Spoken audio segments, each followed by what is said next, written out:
noches, bienvenidas, bienvenidos a las noticias en CNN Prime, en una jornada en que estamos con nuestros equipos desplegados en Argentina y también nuestros equipos deportivos en los Panamericanos, donde Chile sigue sumando el oro. Vamos a revisar de inmediato todo lo que está marcando esta jornada de lunes.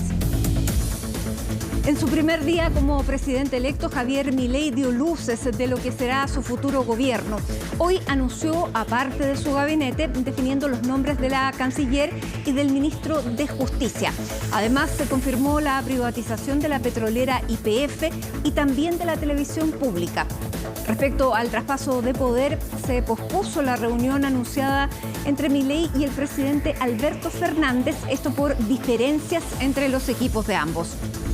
Y aquí en nuestro país, diversas reuniones sostuvo el gobierno durante este lunes para sellar una batería de nuevas medidas en materia de seguridad.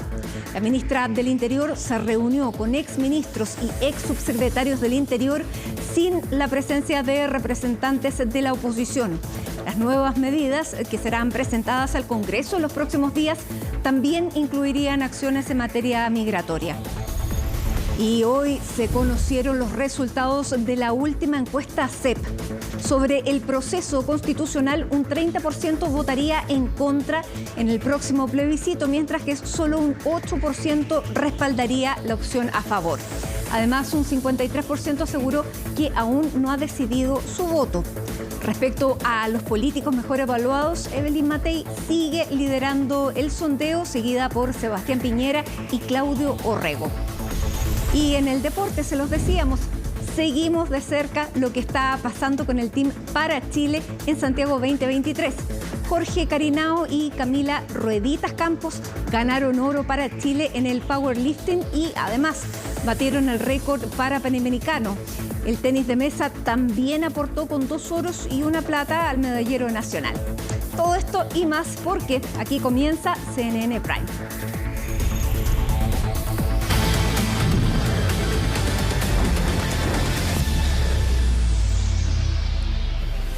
Seguimos tomándole el pulso al ambiente y a la expectación después del triunfo electoral que convirtió a Javier Milei en el presidente electo de Argentina.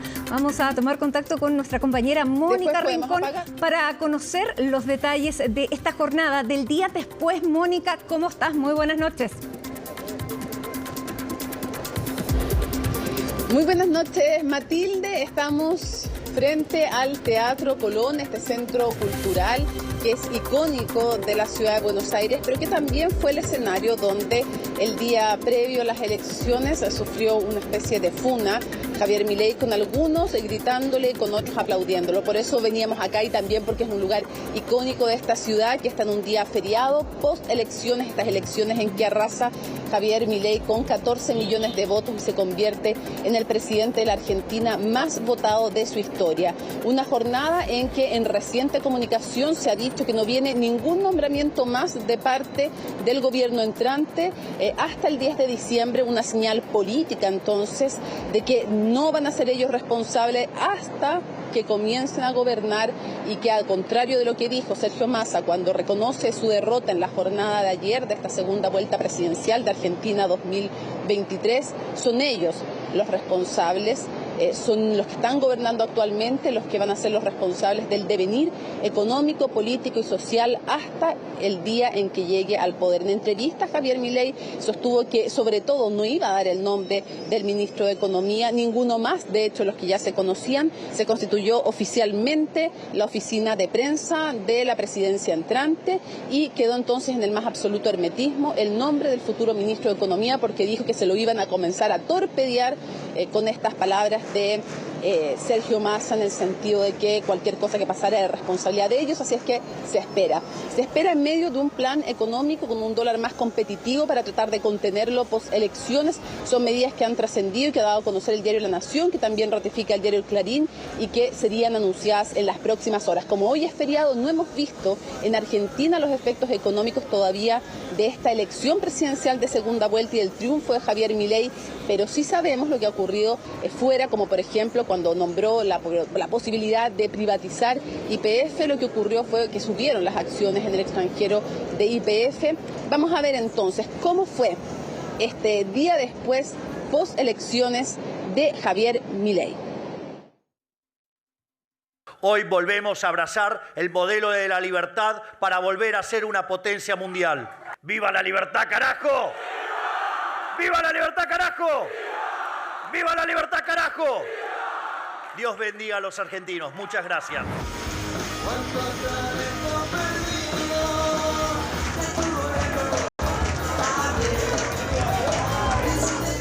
Hola, soy Javier Milei y bueno, si tengo que pedir un tema, pido Flowers de Miley Cyrus. ¿Javier Milei era? Sí. El presidente electo eligió el tema. Correcto. Espera. Por la vuelta. Eran las 8:10 de la mañana cuando el presidente electo Javier Milei sorprendió a los oyentes de la radio Mitre solicitando una canción de Miley Cyrus que al momento de terminar dio espacio para responder las primeras interrogantes sobre su gabinete.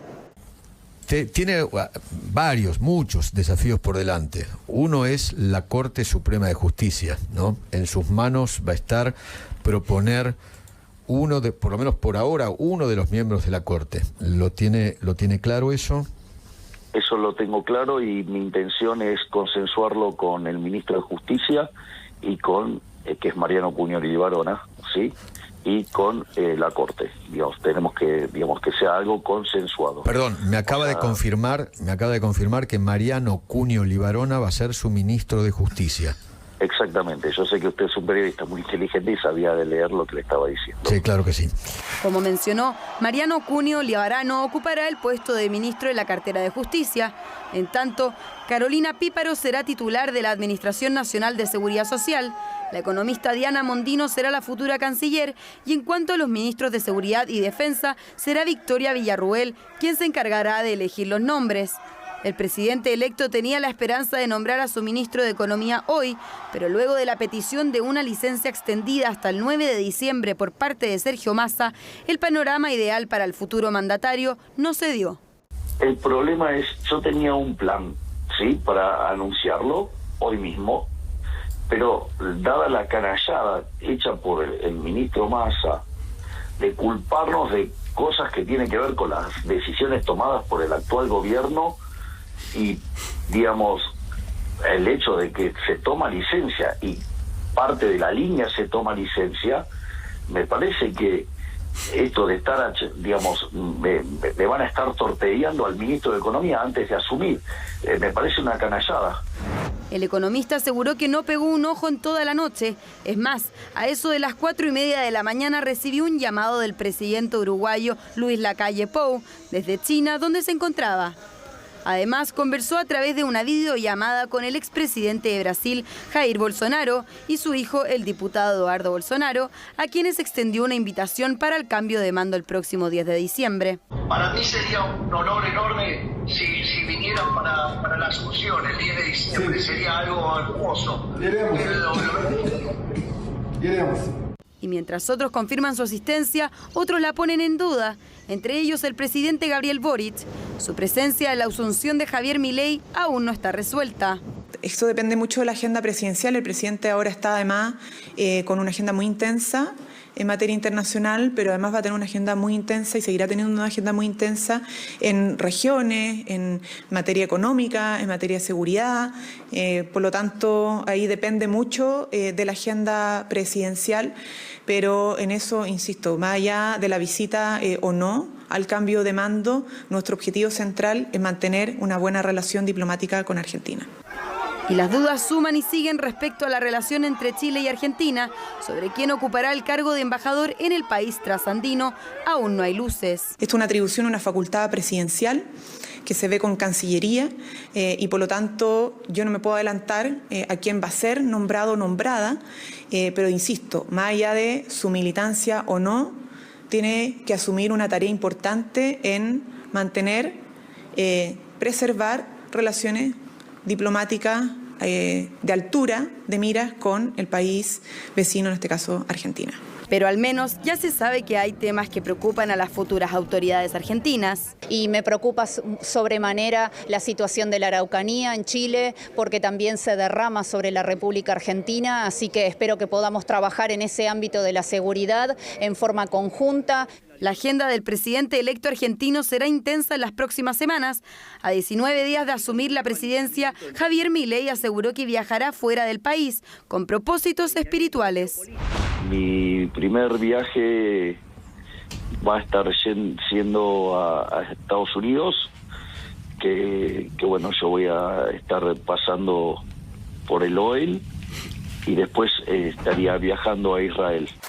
Luego de una intensa jornada electoral, la ciudadanía argentina hoy se llena de incertidumbre y esperanzas de que Javier Milei cumpla las promesas y desafíos que se vienen en su gobierno. Yo la verdad estoy feliz, o sea, que haya ganado Javier Milei para mí es un logro, porque yo trabajo de seguridad privada, mi salario es de $300 blue, así que imagínate que para mí que gane él bueno, de hecho cuando fueron a festejar ayer al obelisco yo estaba laburando y tenía ganas de escaparme y ir para allá, ¿viste? Pero no, yo estoy muy feliz. Entre los dos yo creo que la mejor opción era él. A mí no me gustaba más, ya que siendo el presidente de Economía estaba haciendo las cosas mal. Era como que ya estando en el poder no podía generar un cambio y Milei, que está afuera, por ahí te convencía un poco más. La verdad que es una gran incógnita, porque bueno, yo personalmente no lo voté. Sentía que era como, no sé, salto al vacío. Bueno, Dios quiera que nos sorprenda, pero bueno, a mí me da un poco de miedo Macri, que está atrás de él. Pero bueno, esperemos que la gente no se haya equivocado y bueno, hay que respetar lo que decidió la mayoría. En las próximas semanas se espera que el candidato electo concrete la postergada reunión con Alberto Fernández para dar comienzo al traspaso de mando y con ello el giro político en Argentina. Bueno, Mónica, con eso se marcaría una diferencia a lo que fue el último cambio de gobierno entre un kirchnerista como Cristina Fernández y Mauricio Macri, donde ni siquiera fue al cambio de mando. Ahora sí hay una disposición de Alberto Fernández de tener esta reunión y lamentablemente hoy día no ocurrió, no sabemos cuáles van a ser las fechas, tenemos muy poco tiempo antes de que comience aquí la franja, pero no sé si tú tienes alguna idea de cuándo puede ocurrir. Va a depender de dos cosas, que Sesange se supone un lugar neutral, no quieren la Quinta Olivos, eso ya es difícil porque es la tradición que sea ahí, pero podría subsanarse y que se termine con este impasse a raíz de los dichos de Sergio Massa en relación a que todo lo que pasara de ahora en adelante era responsabilidad de Javier Milei, siendo que él no está gobernando, eso no le pareció al candidato antes de la Libertad Avanza y ahora el presidente electo de Argentina, Matilde. Muy bien, Mónica, retomamos luego el contacto, muy buenas noches.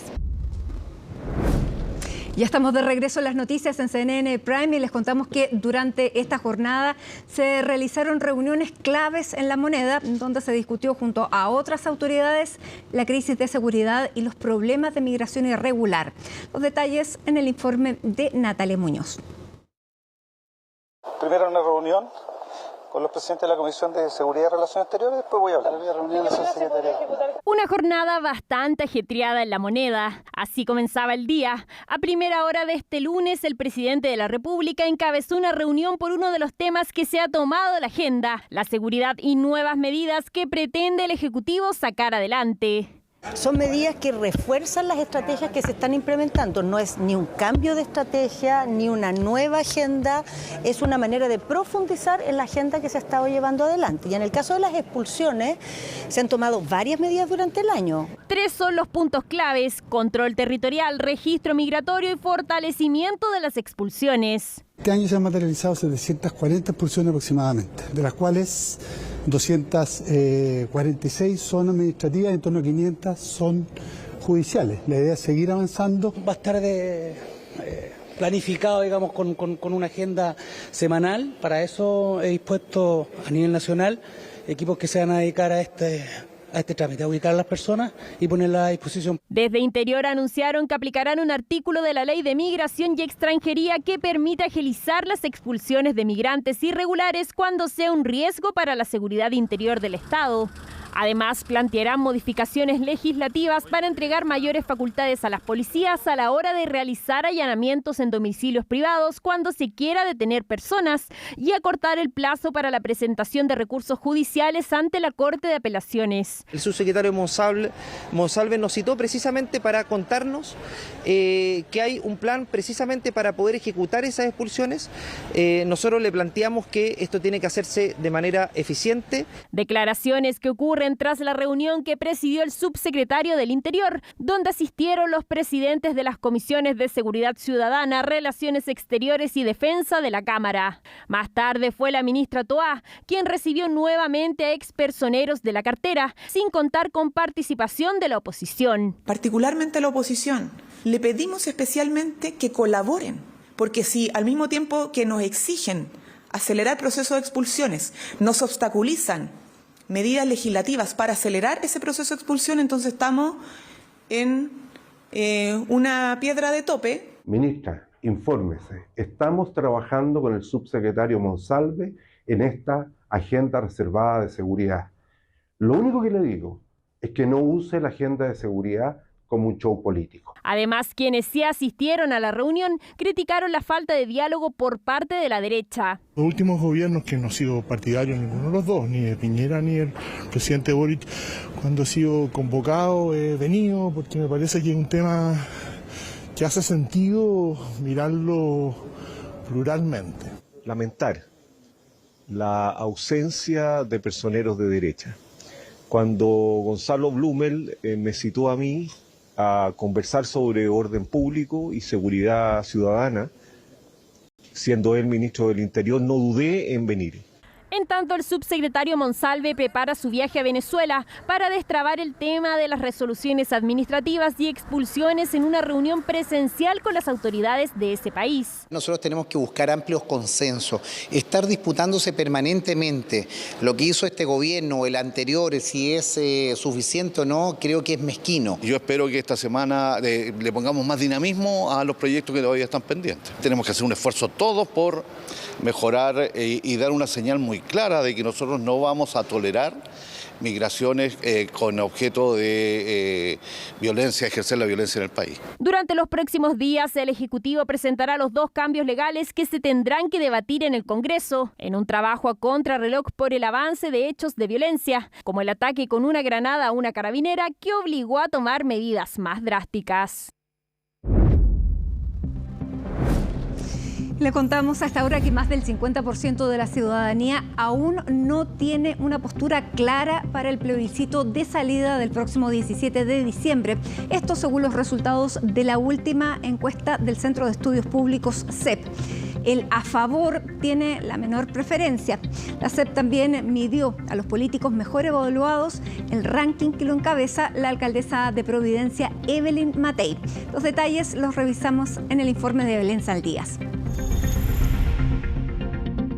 A menos de un mes del plebiscito de salida, los eventuales escenarios para esa jornada aún no están claros y la encuesta del Centro de Estudios Públicos está en esa línea, al menos por ahora. Los resultados dan cuenta de un alto porcentaje de la población que aún no tendría decidido su voto para el próximo 17 de diciembre, superando con creces las opciones a favor y en contra. Esta encuesta estuvo en terreno 40 días. Y donde todavía los partidos no se entregaba el texto final, los partidos políticos no habían todos entregado su visión de si estaban a favor o en contra, por lo tanto lo que va a suceder ahí es que la gente se va a informar. Un 53% de la ciudadanía aún no ha decidido su voto, un 30% votaría en contra y en cambio solo un 8% iría por el a favor, según los datos recopilados entre el 24 de septiembre y el 2 de noviembre. Yo creo que es la mejor demostración de que este proceso y esta elección está absolutamente abierta y que hay una posibilidad muy relevante de ganar el próximo 17 de diciembre por todos aquellos que el año pasado estuvimos por el rechazo. Hoy día estamos sosteniendo con mucha fuerza la opción a favor. Creemos que indudablemente esta constitución, este proyecto de constitución produce confusión en la gente y es natural que ante las dudas de la población de los beneficios de una constitución que fue creada de una manera sectaria, indudablemente la gente masivamente tienda a querer rechazar o no tenga una opinión al respecto. Algunos fueron más allá y emplazaron al gobierno, por lo que acusan una baja campaña informativa del proceso constitucional, teniendo como referencia las acciones que se realizaron el año pasado. El año pasado era porque estábamos informando. Nos criticaban por informar. Nos criticaron por imprimir textos. Nos llevaron a la Contraloría y hoy día nos critican por supuestamente no informar. Estamos como gobierno adelantando casi todas las fechas de la campaña. La encuesta también recoge los resultados de la vía que esperan los chilenos y chilenas se siga en caso de que gane la opción en contra. Allí se apunta a una asamblea para que redacte una nueva propuesta constitucional, seguida por la opción de que se mantenga el actual texto. Nosotros hemos sido bastante claros, estamos enfocados en cerrar este proceso. Por supuesto que hemos optado por la opción en contra, creemos que es lo que hoy día nos va a permitir dejar de poner en riesgo los derechos de la ciudadanía. Los chilenos, a medida que conocen el contenido, van aumentando en su decisión de votar a favor. A diferencia del proceso anterior, que a medida que la gente conocía el contenido, iba aumentando la opción rechazo. Y creo que el 17 de diciembre le vamos a poner punto final a esta teleserie constitucional que ha generado tanta incertidumbre en nuestro país. Diversas posturas que podrían cambiar o no de aquí al 17 de diciembre próximo. Lo que se ha mantenido es la desaprobación del presidente de la República, Gabriel Boric, que cayó un punto quedando en 61%, mientras que su aprobación está en 26%. Quien sí está evaluada positivamente es la alcaldesa de Providencia, Evelyn Matei. Según los resultados de la encuesta CEP, un 46% de la ciudadanía la valora positivamente, algo que podría influir en la campaña a favor. El tema en realidad de una nueva constitución ha pasado a un segundo y un tercer plano. La gente de verdad está preocupada de otros temas. Y lo que pide de nosotros, los que estamos en puestos de algún tipo de influencia o de responsabilidad, es que nos preocupemos de eso y que no estemos robando y que no estemos abusando de nuestros puestos. Dentro de la lista sigue el expresidente Sebastián Piñera, el gobernador de la región metropolitana Claudio Urrego y también el ministro de Hacienda Mario Marcel, siendo el único secretario de Estado en encontrarse dentro de los 5 mejores evaluados. Como no soy candidato a nada más que estar preocupado de la popularidad, estoy preocupado, ¿cierto?, de hacer bien las cosas y sacar la economía adelante. Y en eso creo que hay que destacar que la misma encuesta CEP, si bien con un ritmo algo menor, pero mantiene la tendencia a mostrar mejora en las percepciones económicas. Diversos resultados que dan una panorámica de la actual situación país, que podría cambiar conforme se acerque la fecha del plebiscito de salida, tanto para dar vuelta a la elección de la ciudadanía, como también para confirmar la postura actual. Y en otro caso, por tercera vez, la Fiscalía allanó las oficinas del Gobierno Regional de Los Lagos en una de las aristas del caso Convenios. Las diligencias se centraron en las instalaciones de Administración y Finanzas, donde se incautó de manera no voluntaria diversa documentación de contratos del gobernador regional con fundaciones locales, entre ellas Kimun, que recibió 1.200 millones de pesos. Por ese caso, el ex candidato presidencial Diego Ancalao está imputado por fraude al fisco.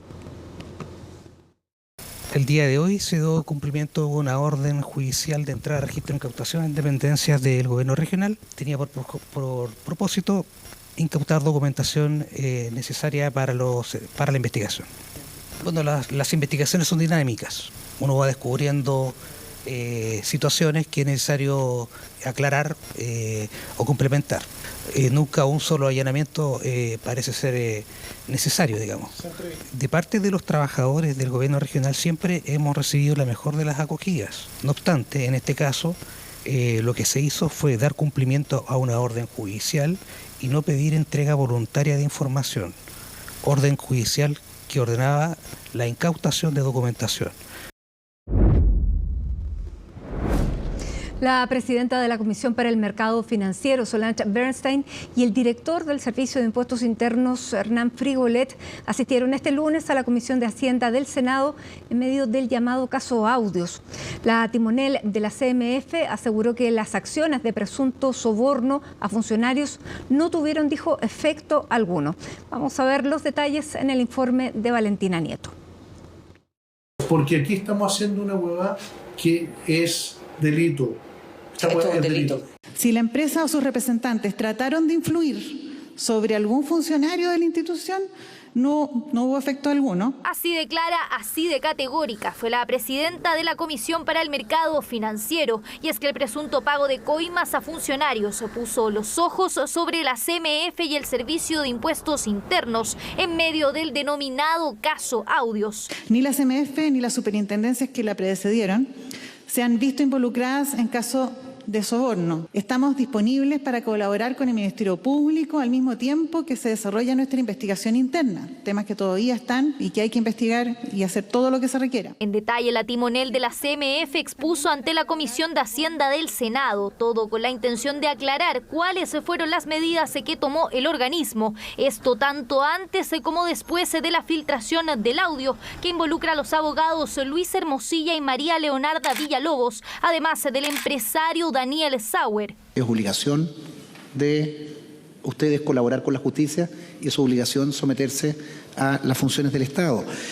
Señalar que no existen casos de soborno o otra situación me parece un poquito aventurado, mientras no exista una investigación que llegue al fondo del asunto. Ya desde marzo, la Comisión de Mercado Financiero había levantado una investigación, posteriormente tomó medidas sancionatorias, suspendió una corredora de bolsa que estaba involucrada en este tema, pasó multas gigantescas de más de 300, 400 millones de pesos a varias personas y a la corredora misma. Y es que ya en marzo la CMF habría tomado las primeras acciones. En 5 meses de indagatoria, la entidad detectó varias irregularidades, por lo que se habrían tomado las sanciones más drásticas. Esto se inicia con las investigaciones que hace la CMF, que llevan a suspender primero las actividades de STF, luego de FACTOP, y posteriormente a ampliar esas sanciones, imponiéndole multas a la empresa y a sus principales socios. Durante el proceso, la corredora de bolsa STF solicitó 14 audiencias por la plataforma de lobby, de las que solo se concretaron 4. Eso antes de la revelación del polémico audio que encendió las alertas en la entidad, luego que el fiscal de la unidad de investigación de la CMF, Andrés Montes, fuera mencionado. Se requirió una investigación interna, tenemos a un comisionado a cargo de esa investigación y eso tendrá que seguir su curso. Mientras eso siga su curso, todos los funcionarios de nuestra institución cuentan con toda nuestra confianza como consejo. Pero la CMF no fue el único organismo que expuso ante el Senado. Bueno, hay una investigación que tiene que esclarecer eso y nosotros no podemos decir nada porque todo el proceso está en el Ministerio Público hoy. El servicio también tiene un sumario, ¿verdad, director?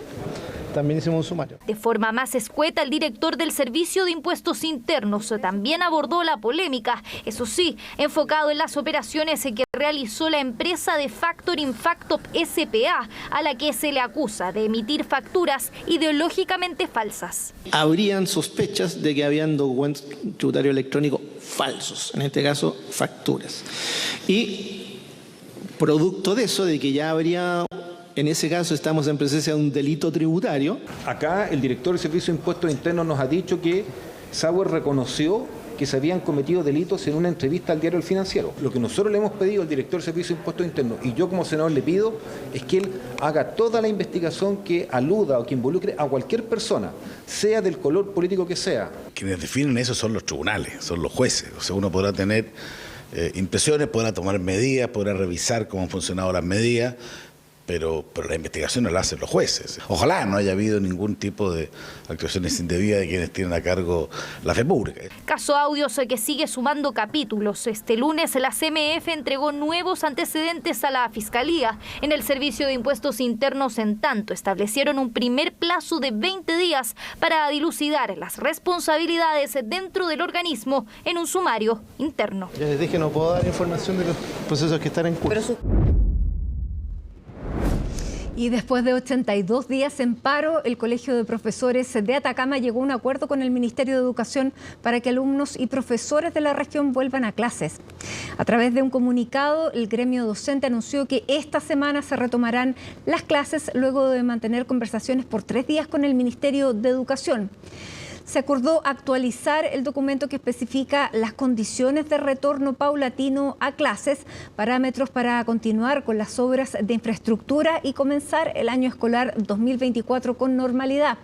Desde el Colegio de Profesores de Atacama aseguraron que los comités técnicos harán seguimiento de los compromisos pactados. El ministro de Educación, Nicolás Cataldo, anunció que este miércoles alrededor de 30 establecimientos contarán con sus actas de recepción de obras, mientras los demás colegios seguirán con las faenas de construcción para concretar lo antes posible la vuelta a clases. Y nos vamos a la región de la Araucanía porque un nuevo ataque incendiario ocurrió la madrugada de este lunes. Esta vez fue en la localidad de Capitán Pastene, comuna de Lumaco, donde un centro de eventos y una cabaña fueron destruidos. De esto nos informa Catalina Sánchez. ¿Cómo estás, Catalina? Muy buenas noches. Sí, ¿cómo te va, Mati? Muy buenas noches. Claro, tú bien lo decías, esto ocurrió durante esta madrugada de día lunes en la región de la Araucanía, afectando a un centro de eventos en Nueva Italia y también a una cabaña que estaba ubicada a solo metros de este lugar. Esto ocurrió específicamente a la altura del kilómetro 7 en el sector de Capitán Pastene, comuna de Lumaco, hacia el sector de Tanco. Hasta ese lugar llegaron sujetos aparentemente armados, encapuchados, derriban de alguna forma un cerco que se estaba instalando hace ya 20 días, ingresan a este sector y proceden a quemar este centro de eventos junto con esta cabaña. La familia que estaba en su casa cuando ocurre este hecho no se percata de disparos, tampoco fueron golpeados y tampoco los vieron a estas personas, pero se hablaba en primera instancia de que podría haber sido un atentado porque, como ellos dicen, habían tenido amenazas previas. Sin embargo, al parecer no se habían ingresado ni a la Fiscalía ni a la delegación presidencial porque no se mantenía en conocimiento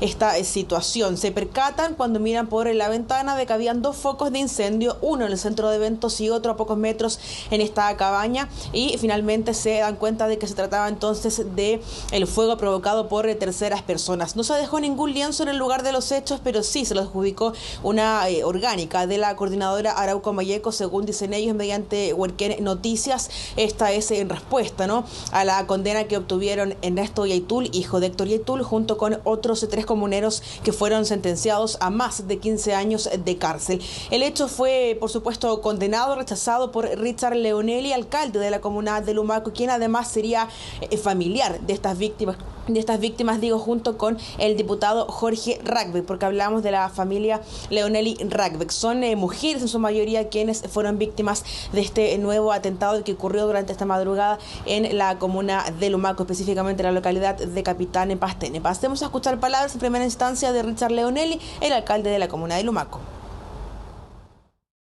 Estoy dolido, siento impotencia porque este hecho de violencia ocurrido anoche aquí en la comuna de Lumaco no solamente afecta el trabajo, el esfuerzo por años de una familia, sino también viene a afectar a toda la comuna de Lumaco.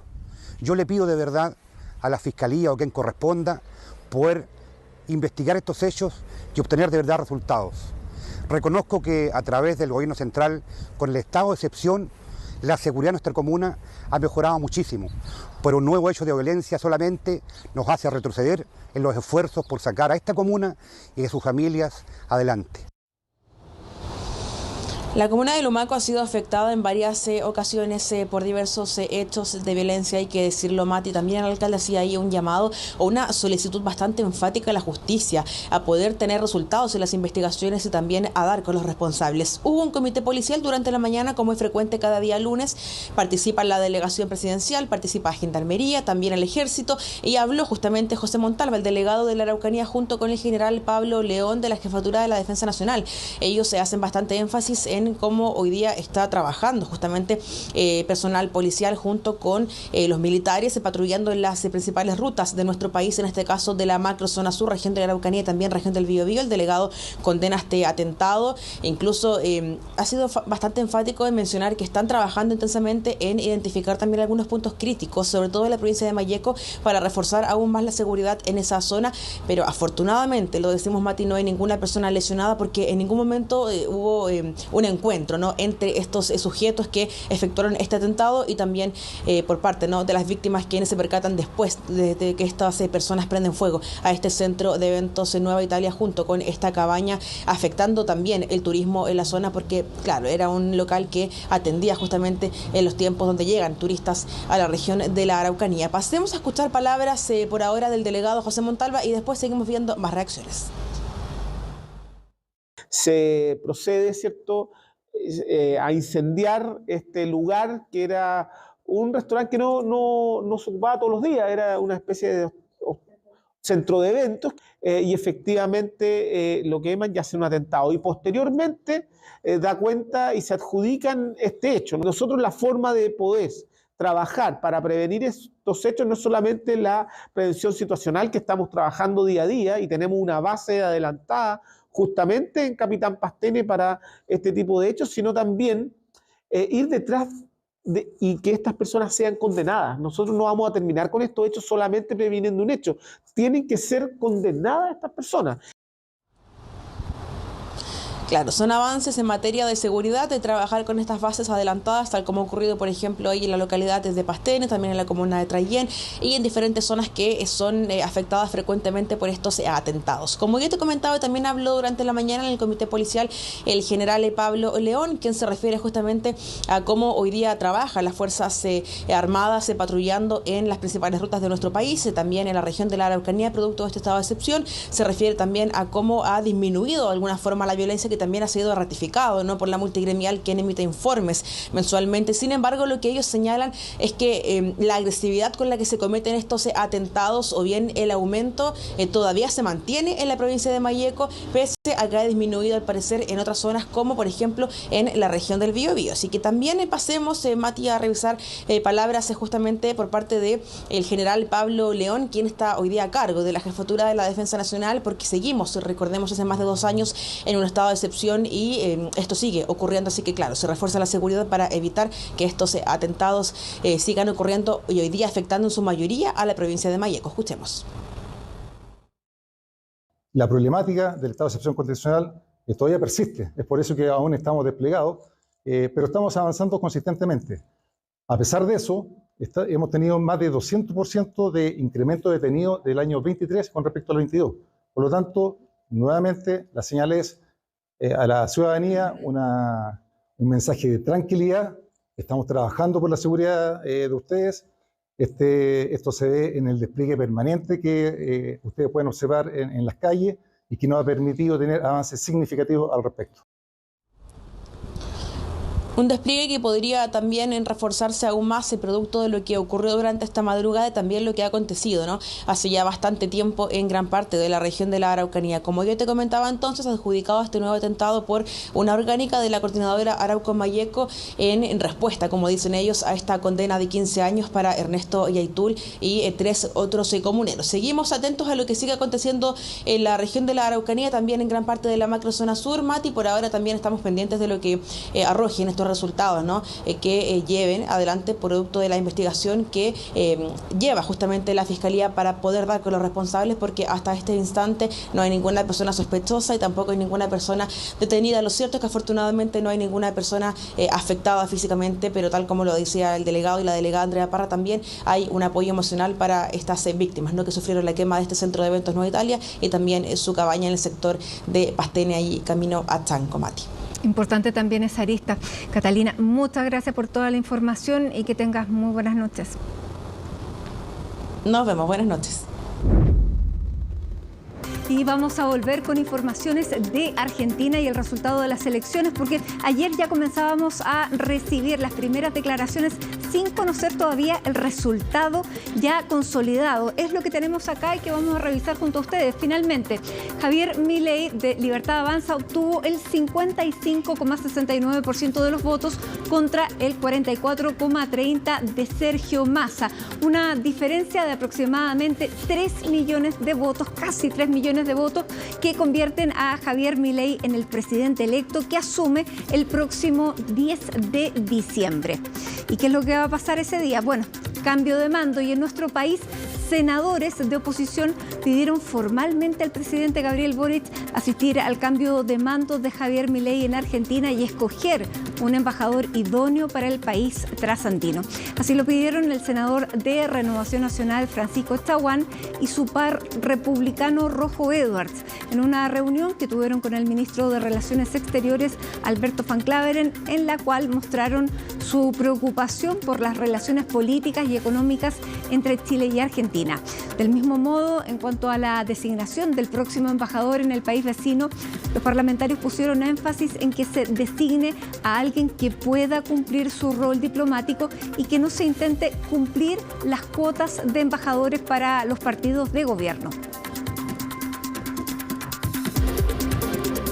En términos de consolidar la salida de los productos por parte los productos argentinos por parte de nuestros puertos chilenos, como también la complementariedad energética, entre otras materias, hace necesario efectivamente que el presidente Boric vaya al cambio de mando, y queremos pedírselo pública y formalmente, como también le pedimos que en la designación del futuro embajador se tome en cuenta justamente que es necesario un embajador que logre generar la empatía necesaria para los efectos de poder empujar hacia el futuro la relación con Argentina.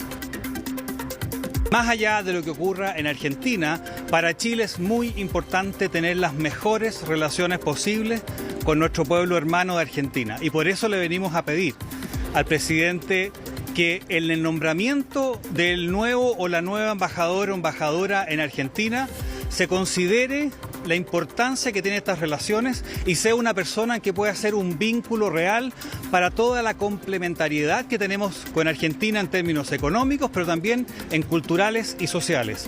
La designación de esta embajada es de gran trascendencia. Y ya tomamos contacto con nuestro equipo que está ahí en Buenos Aires, con Mónica Rincón y también con Jacinta Molina para conocer más detalles de lo que se viene para los próximos días. Estábamos hablando de quiénes van a asistir a este cambio de mando. Sabemos de Lacalle Pou, el presidente de Uruguay, que anoche a una hora bastante inusual llamó al presidente electo Milei, pero también sabemos que, por ejemplo, el presidente de Brasil, Lula, dijo que se excusaba, que no iba a asistir. Sin embargo, el expresidente Jair Bolsonaro sí anunció su participación y su asistencia. Mónica, ¿qué es lo que se dice para esta ceremonia de cambio de mando, si es que ya se comienzan a dar algunas líneas? Muy buenas noches, te saludamos de nuevo y saludamos también a Jacinta. Claro, Matilde, la verdad es que no han querido entregar muchos detalles. Hay que entender también que estamos frente a un equipo que se está recién conformando. Imagínate que hoy día tuvimos la primera comunicación formal, este comunicado que al comienzo, antes de la estupenda nota de Colomba Eichholz, revisábamos con la decisión de no hacer ningún nombramiento hasta que se supere el impasse justamente con Sergio Massa y sobre todo hasta que no lleguen ellos al poder formalmente. Lo que quieren es no entregar ningún nombre que pueda ser, en palabras de Javier Milei, torpedeado. Él está ahora en el Hotel Libertador, va a salir a dar una entrevista. Había dos posibilidades, o que la diera en el canal o que fuera en el propio búnker, en este centro político. Es el lugar con mayor poder en Argentina, en Buenos Aires, por supuesto, es el Hotel Libertador. Así es que no tenemos muchos detalles de lo que va a ser el cambio de mando. Muchos apuestan a que, por ejemplo, de todas maneras va a estar presente en ese traspaso de poder el presidente de Paraguay, que tuvo palabras bien críticas en la entrevista que nos dio en exclusiva CNN Chile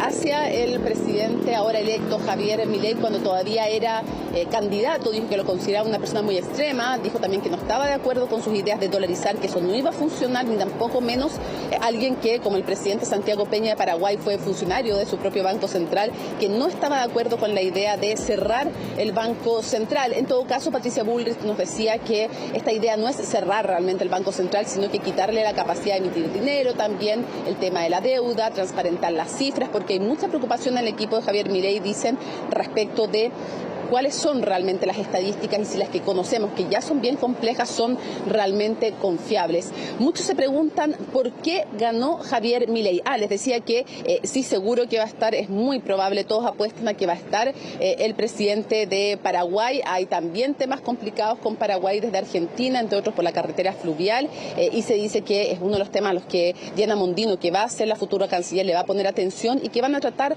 de congregar a la mayor cantidad de mandatarios y sobre todo van a tratar, por ejemplo, va a asistir el expresidente de Brasil, Jair Bolsonaro, eso también está confirmado, van a tratar de juntar a un número importante de personalidades relevantes, importantes del mundo y sobre todo hacer un énfasis, que ese va a ser un énfasis importante que va a poner en esa ceremonia el actual presidente electo, Javier Milei. ¿Cuál es? El que más allá de los presidentes de turno, más allá de las diferencias ideológicas, sí va a haber una buena relación con los distintos pueblos del continente y más allá, el primer país en que se va a visitar va a ser Estados Unidos y luego Israel, dependiendo evidentemente de la situación por el conflicto con Hamas, si es que la seguridad así lo permite, y la canciller también en ciernes, porque no lo va a hacer hasta que asuma el 10 de diciembre el presidente electo Javier Milei. Diana Mondino ya comienza a tejer esas redes, comienza a ser una de las personas también junto al futuro ministro del Interior, Francos, quien está atendiendo redes también, él muy cercano también a Daniel Scioli, han tenido ahí relación entre ambos, hay puentes que se van tendiendo para lograr un buen traspaso de información. Han habido reuniones hoy día también que se conservan con máximo hermetismo, pero están muy atentos entonces a lograr convocar a la mayor cantidad de personalidades y hacer este énfasis que las relaciones más importantes son sí entre los estados, pero sobre todo entre la institucionalidad y entre los pueblos, más allá de las afinidades o discrepancias ideológicas. Muchos se preguntan por qué ganó Javier Milei. Y las causas son múltiples. Evidentemente que la situación económica fue una de ellas. Probablemente otro candidato que no fuera Sergio Massa, que no tuviera la habilidad que él tenía, lo iba a hacer más complicado. Pero se confió, hemos dicho que en su virtud estaba también su vicio. ¿En qué sentido? En que en la virtud de una campaña muy profesional, con asesoría de brasileños, también de un español muy importante de apellido Rubí, entre otros, en esa profesionalización y en él tan preparado, a veces pudo jugarle en contra, como en el debate, Matilde, porque en el debate se le vio muy fuerte, muy preparado, muy profesional, y resulta que en esa virtud también había un defecto en el sentido que los argentinos y las argentinas tienen una bronca muy grande, un rechazo muy grande hacia los políticos tradicionales. Por supuesto que la división de la oposición le favoreció a Javier Milei el que quedara en el camino a Patricia Bullrich, pero rápidamente junto a Mauricio Macri le entregaran su apoyo. Son parte entonces y de otra manera, cuando uno dice los vicios, entre comillas, fueron virtudes en el caso de Javier Milei, el verlo a veces no tan preparado, pero más espontáneo, dispuesto a decir cosas que otros políticos no dicen, que a muchos les parecen agresivas, pero que a sus votantes les parecen que hacen sentido o que encarnan su propia bronca. En todos estos temas indagó nuestra compañera Isel Guerra y este es su informe.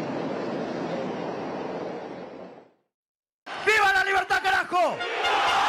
¡Viva la libertad, carajo! Euforia máxima es la que se vivía en el Obelisco tras la arrolladora victoria de Javier Milei. Y las encuestas más favorables daban una ventaja tan amplia como la que consiguió en las urnas. Casi 12 puntos separaron al ahora presidente electo de Argentina del derrotado candidato oficialista Sergio Massa. Los factores a considerar luego de la victoria son varios. Uno de ellos es la campaña electoral. Es un trabajo de 3 años que arrancó en el 2021 con la primera campaña de Milei. Para diputado. Para diputado. Estás pidiendo poder vivir en libertad.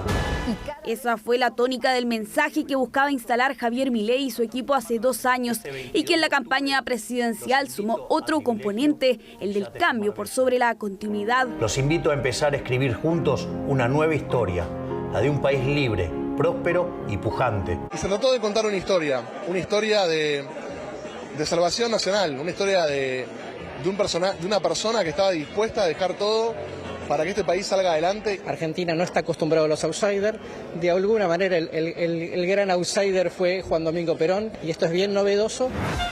2,7 millones de votos separan a Milei de Massa. Al mirar la distribución geográfica, la derrota del oficialismo se hace aún más aplastante. El ministro de Economía solo venció en 3 de las 24 provincias: Formosa, Santiago del Estero y Buenos Aires. En el interior del país, especialmente en Córdoba, el triunfo del presidente electo fue contundente, con más del 70% de los sufragios. Esta vez Milei gana en 21 provincias y gana en todo un interior que se supone que es más peronista, ¿no? A nivel de otras provincias, ¿no? En el corazón productivo del país, Córdoba sigue siendo la provincia más antiperonista o antikirchnerista, yo diría. El caso de la provincia de Buenos Aires es especial. Esta zona, bastión del peronismo, fue clave en la victoria de Massa en primera vuelta. Sin embargo, la distancia fue mínima en el balotaje del domingo. Los 17 puntos de ventaja se redujeron a menos de 2. Antes, recordemos que se votaba también los gobiernos municipales y los poderes locales tienen mucha influencia en el territorio. Eso ya no se activó para esta elección. Muchos votantes se sintieron liberados de esa presión, de esa necesidad y se saltaron el cerco y expresaron su hartazgo. El hecho de que haya ganado por tan poco también indica justamente que ahí Sergio Massa no logró crecer mucho, sino que ganó muchos votos Milei entre la elección general y esta. El denominado Pacto de Acacuzo es otro de los factores clave tras la victoria y no es más que el respaldo explícito de las dos principales figuras de Juntos por el Cambio, Mauricio Macri y Patricia Bullrich. La entonces candidata opositora llamó a votar por Milei en los primeros días tras su derrota. En las urnas, el traspaso de los votos superó las proyecciones. Él tiene un 30% de voto propio, que es el voto que sacó en las PASO, que es el voto que replicó en las generales, pero el otro 25-26%, ese es el voto que le dio justamente Juntos por el Cambio. ¡Viva la libertad, carajo! Tras el acuerdo, había un mensaje que tomó forma en el último mes, el de la tabula rasa. Aunque para Milei eso no significaba pactar con la denominada casta que tanto ha cuestionado. Es que Javier Milei necesita el voto, el apoyo de los congresistas de derecha, porque si no será muy difícil que pueda él llevar a cabo su proyecto político. Hay quienes consideran que el expresidente Mauricio Macri fue otro de los grandes ganadores de la noche, pese a que su apuesta ha terminado con la coalición dividida. Este es uno de los registros del encuentro entre Macri, Bullrich y Milei tras la victoria y que da luces de la cercanía entre las figuras. Aunque a través de un mensaje en sus redes sociales, el exmandatario trasandino ponía paños fríos a un eventual poder en la sombra, asegurando que lo que ocurra durante el mandato dependerá de la gestión del economista. Él no va a ser un poder en la sombra, él va a ser un pilar que va a contribuir en forma decisiva, pero ojo, con Macri solo no alcanza. Y Macri corriendo un riesgo, ¿no? Porque obviamente hizo una apuesta que ayer salió bien, que fue el triunfo de Milei, pero también es absolutamente cierto que si el gobierno de Milei fracasa, Macri va a pagar platos rotos. Javier Milei y Argentina dan un salto a lo desconocido con un outsider que aunó el rechazo al kirchnerismo y que el próximo 10 de diciembre llegará a la Casa Rosada convertido en el presidente de Argentina.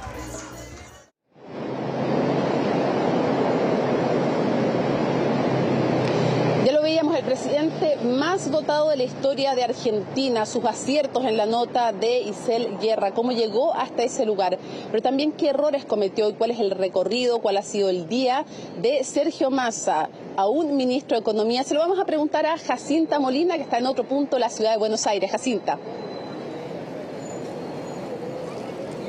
Claro, porque la situación económica también es un punto importante en la historia argentina. Marcó esta campaña electoral, por cierto, sobre todo con una crisis económica que se ha agudizado en el último año, una inflación interanual que, lo hemos dicho, supera el 140%, también un aumento de la pobreza y con uno de los candidatos que era precisamente el ministro de Economía, que queda en el camino y que sale derrotado finalmente en la elección de este este domingo. Por eso también, por la importancia que tiene este factor en la campaña y en la historia reciente de Argentina, es que era muy fundamental conocer las primeras definiciones del presidente electo sobre esta materia, y las entregó hoy día en una serie de declaraciones que dio con radios, también mensajes precisamente dirigidos a los mercados en una jornada donde sabemos el mercado local no ha podido medir el impacto de la elección de Javier Milei por ser día feriado. Eso se espera que ocurra el día de mañana a primera hora. Sí, los mercados internacionales, donde por ejemplo en la bolsa de Nueva York se vio un aumento de las acciones de las empresas argentinas que cotizan en esa bolsa. Un caso de aquello fue YPF, esta empresa estatal petrolera que Javier Milei en entrevista radial durante esta mañana anunció su intención de privatizar. Posterior a ese anuncio es que suben las acciones de esta empresa a niveles históricos, pero no es la única compañía que el presidente electo ha dicho va a buscar privatizar una vez comience su mandato. También lo dijo para la televisión pública, la Radio Nacional, la agencia Telam. La explicación que dio Milei para argumentar esta determinación de privatización de empresas estatales en cuanto a medios de comunicación, en este caso específico, es que él considera que han sido utilizados como propaganda política y que de hecho se hizo campaña en su contra en la pasada elección. Parte de los anuncios que hizo Javier Milei durante esta jornada, donde además reafirmó otros que le fuimos escuchando tanto en la campaña para la primera vuelta como también en el balotaje. Entre ellos, por cierto, el tema de la dolarización y también el cierre del Banco Central. Vamos a ver una nota que ha preparado nuestro compañero Orlando Silva que resume precisamente estos primeros anuncios en materia económica que ha entregado Javier Milei y cómo se ha reaccionado en las primeras horas a la espera de lo que vaya a acontecer mañana con el mercado local acá en Argentina. Tras el contundente triunfo en la segunda vuelta presidencial en Argentina, Javier Milei puso de inmediato manos a la obra. El polémico economista tiene como desafío enmendar el rumbo de un país que hoy tiene el 40% de su población en la pobreza, al 9% en la indigencia y con una inflación que supera el 140%. Este es, en palabras del mismo Milei, su principal objetivo. La evidencia empírica para el caso argentino dice que si vos cortás hoy con la emisión monetaria, ese proceso tarda entre 18 y 24 meses. ¿Para llegar a qué números más o menos? Para destruirla. Bien. Para llevarla a los niveles más bajos internacionales.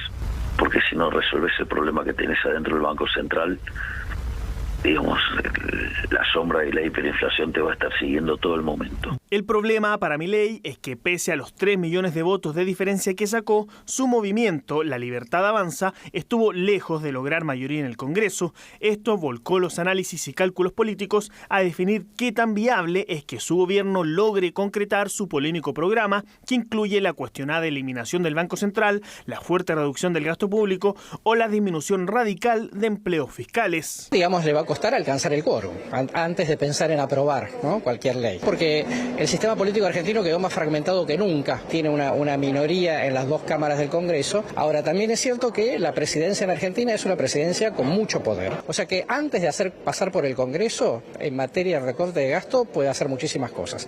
Va a generar conflictividad, sí, pero las puede hacer sin necesidad de tener que negociar nada en el Congreso. Sí, tiene apoyo, llega con un apoyo ciudadano significativo. Es importante que haya sacado una diferencia de 11 puntos, pero el partido no tiene representatividad ni a nivel federal, digamos, ni tampoco tiene estructura, ni tampoco tiene mayorías en el Congreso. Por lo tanto, no va a quedar otra más que justamente hacer acuerdos, negociaciones, etcétera. Sin embargo, fue otra medida la que captó la atención del mundo, la privatización de empresas estatales clave y que generó escaladas históricas en la cotización de las empresas trasandinas en Wall Street.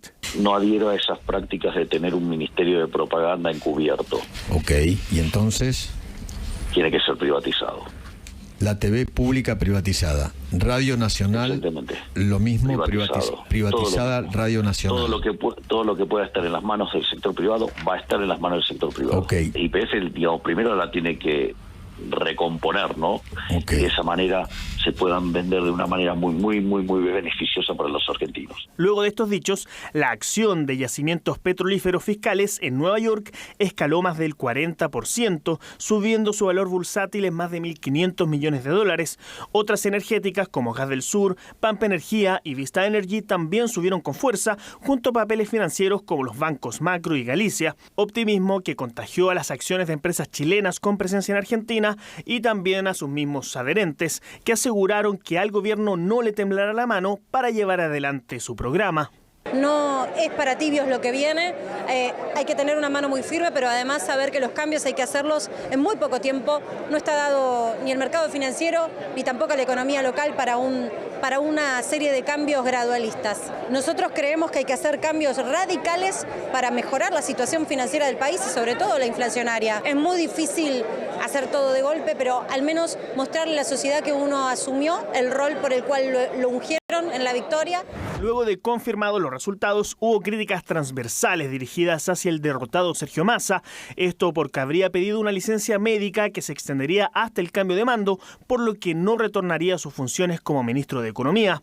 A esto se suma que la reunión que estaba pactada para este lunes entre Javier Milei y el presidente en ejercicio Alberto Fernández fue suspendida, lo que sembró dudas sobre qué tan amistoso será el proceso de traspaso del poder en Argentina.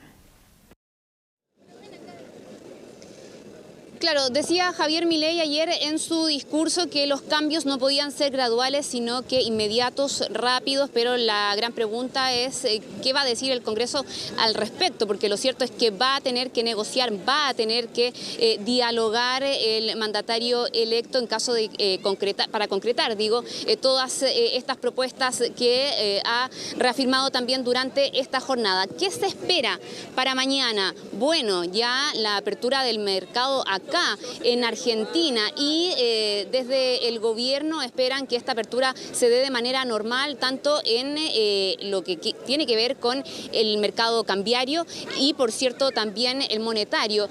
Así que hay muchísima expectativa de lo que vaya a ocurrir el día de mañana, la reacción, porque se ha visto a nivel internacional, pero ¿qué puede ocurrir ya a nivel local? Y otro punto muy importante que abordaba también Orlando en su informe tiene que ver con toda esta controversia que se generó sobre el futuro del ministro de Economía, de Sergio Massa, candidato hasta ayer a la presidencia. Bueno, finalmente luego de toda esa controversia se ha reafirmado que él se mantiene en el cargo y de hecho sostuvo también reuniones con su equipo económico durante esta jornada precisamente para planificar medidas de contención ante lo que se viene ya mañana cuando se retome acá la normalidad en Argentina. Y por cierto, donde estamos nosotros, en Buenos Aires, nos vamos a despedir desde esta zona tan famosa, Puerto Madero, también acá en la capital trasandina, donde hemos estado siguiendo, por cierto, el pulso de esta elección y ahora las reacciones tras los resultados.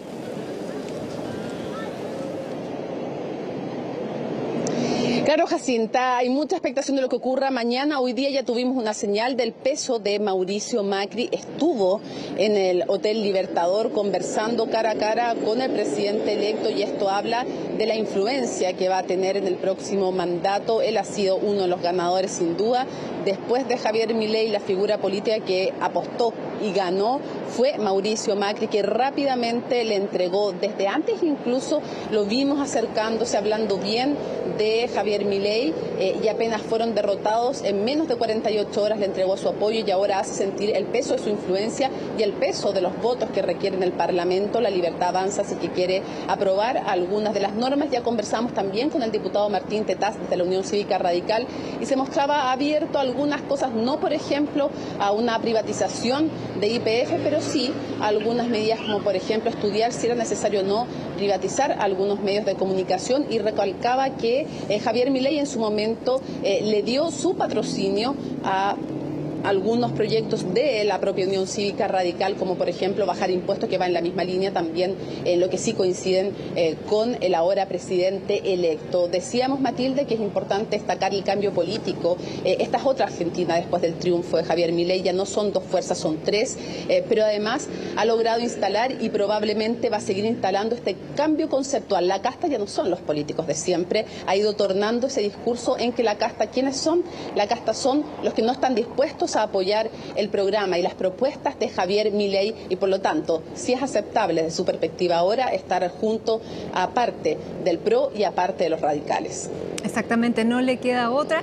El realismo político finalmente termina imponiéndose, tiene que lograr mayorías, no le alcanza lo que tiene en el Congreso y si quiere mantener un gobierno democrático tiene que pactar y hacer alianzas. Así que las cosas van cambiando, se van reconfigurando los escenarios y Mónica, Jacinta también, muchísimas gracias por toda esta cobertura desde estos dos puntos además preciosos de la capital argentina, ahí el Teatro Colón y el Puente Calatrava, donde estaba Jacinta en Puerto Madero. Muchísimas gracias, un gran trabajo y nos seguimos encontrando. Muchísimas gracias, Mónica. Por supuesto, Matilde, seguimos muy atentas y mañana les contamos si que se produce otra reunión entre Cristina Fernández y Victoria Villarroel. Muchos dicen que esa sí que no se va a producir. Buenas noches. Vamos a ver si se va a Italia a ver al Papa también. Hay tantas cosas pasando. Bien, chao Mónica, que estés bien. Sí, pues. Chao. Bueno, precisamente usted lo veía justo antes de que regresáramos. Aquí se debate dentro de los próximos minutos. Va a analizar todo lo que significan las elecciones en Argentina, el triunfo de Milei para nuestro país, para las relaciones Chile-Argentina. Fernando Paulsen comienza dentro de los próximos minutos. Antes, CNN Tiempo. Lunes 20 de noviembre, así estuvo nuestro país y el mundo. Somos CNN Chile. Que tengan muy buenas noches.